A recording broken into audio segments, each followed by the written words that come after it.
নির্বাচনের আগেই সরকারি বাসভবন ও কূটনৈতিক পাসপোর্ট ফেরত দেওয়া শুরু করেছেন অন্তর্বর্তী সরকারের উপদেষ্টা সহ বেশ কয়েকজন সরকারি কর্মকর্তা।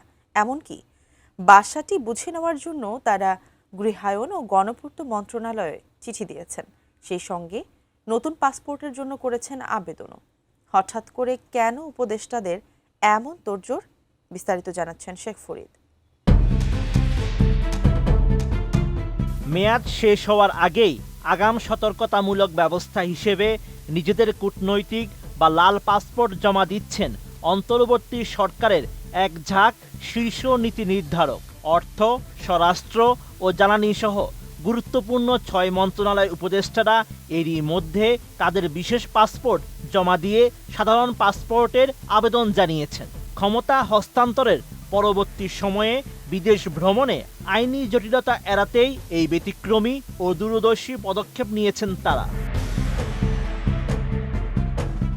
এরই মধ্যে কূটনৈতিক পাসপোর্ট জমা দিয়ে সাধারণ পাসপোর্টের জন্য আবেদন করেছেন অর্থ উপদেষ্টা সালেহ উদ্দিন আহমেদ, স্বরাষ্ট্র উপদেষ্টা মেজর জেনারেল অবসরপ্রাপ্ত মোহাম্মদ জাহাঙ্গীর আলম চৌধুরী, বিদ্যুৎ ও জ্বালানি উপদেষ্টা মোহাম্মদ ফাউজুল কবির খান, তথ্য ও সম্প্রচার এবং পরিবেশ উপদেষ্টা সৈয়দা রিজওয়ানা হাসান, গৃহায়ন ও গণপূর্ত উপদেষ্টা আদিলুর রহমান খান এবং প্রাথমিক ও গণশিক্ষা উপদেষ্টা অধ্যাপক ডাক্তার বিধান রঞ্জন রায় পোদ্দার। নতুন বাংলাদেশ গড়তে এলো জুলফিকার স্টিল। জুলফিকার স্টিল, ইস্পাত দৃঢ় অঙ্গীকার। এই তালিকায় আরও রয়েছেন প্রধান উপদেষ্টার ডাক, টেলিযোগাযোগ ও তথ্য প্রযুক্তি বিষয়ক বিশেষ সহকারী ফয়েজ আহমেদ তৈয়ব এবং পুলিশের আইজিপি বাহারুল আলম। এছাড়া সরকারের পূর্ণাঙ্গ সচিব ও হাইকোর্টের কয়েকজন বিচারকও তাদের লাল পাসপোর্ট জমা দিয়েছেন।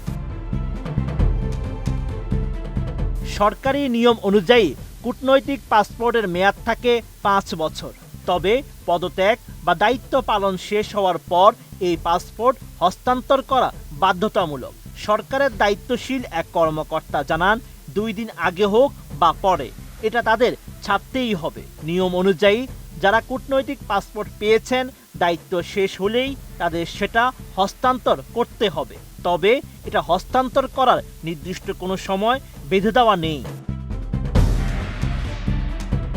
সহকর্মীদের পাসপোর্ট জমা দেওয়ার বিষয়ে পররাষ্ট্র উপদেষ্টা মোহাম্মদ তৌহিদ হোসেন জানান, দায়িত্ব শেষে তাদের বাইরে যাওয়ার প্রয়োজন থাকতে পারে।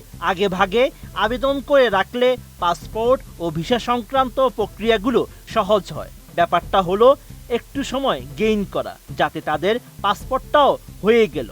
যেমন যুক্তরাষ্ট্রের B1, B2 ভিসা, সেটা কিন্তু বাতিল হয় না পাসপোর্ট বাতিল হলেও, কিন্তু তাদের তো নতুন পাসপোর্ট নিয়ে যেতে হবে। Sheikh Farid, ATN news.